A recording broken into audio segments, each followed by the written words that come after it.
आज आपण सकाळच्या नाश्त्यासाठी एक चविष्ट आणि इंटरेस्टिंग अशी रेसिपी बनवणार आहोत।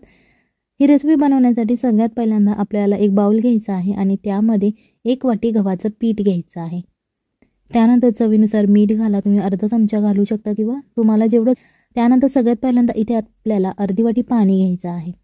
हे प्रमाण तुम्हाला लक्षात ठेवायचं आहे। जर तुम्ही गव्हाचं पीठ 1 वाटी घेतलं असेल तर तुम्हाला पाणी सुद्धा 1 वाटी लागणार आहे। सुरुवातीला अर्धी वाटी पाणी घ्यायचं आहे, एकदम आपल्याला सगळं पाणी ओतायचं नाही। हे पीठ आपलं मिक्स करून झालेलं आहे। त्याच्यानंतर जे आपलं अर्धी वाटी पाणी शिल्लक आहे ते आपल्याला यामध्ये ओतून घ्यायचं आहे।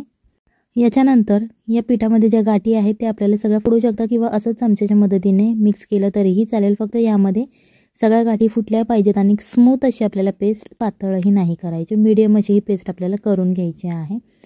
तुम्हाला दिसत असेल बघा, अशा प्रकारे आपली स्मूथ पेस्ट तयार झालेली आहे।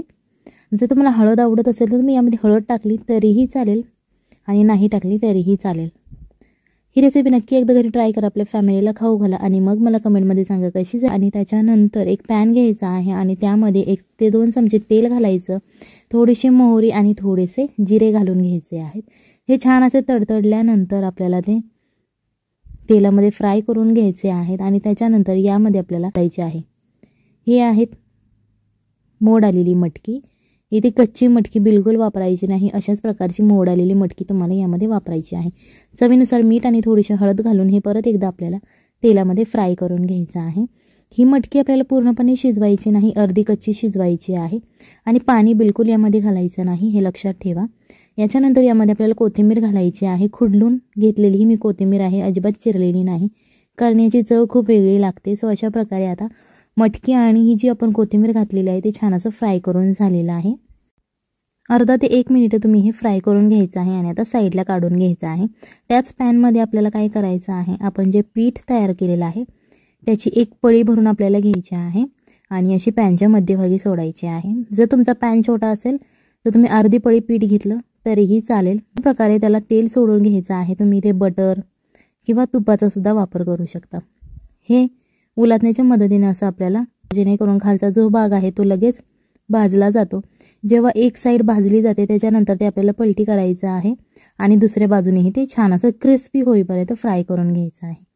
तुम्हाला दिसत असेल बघा, दिसायला खूप छान दिसतं आणि चविष्ट सुद्धा खूप लागतं हे। सो ही रेसिपी नक्की एकदा घरी ट्राय करा।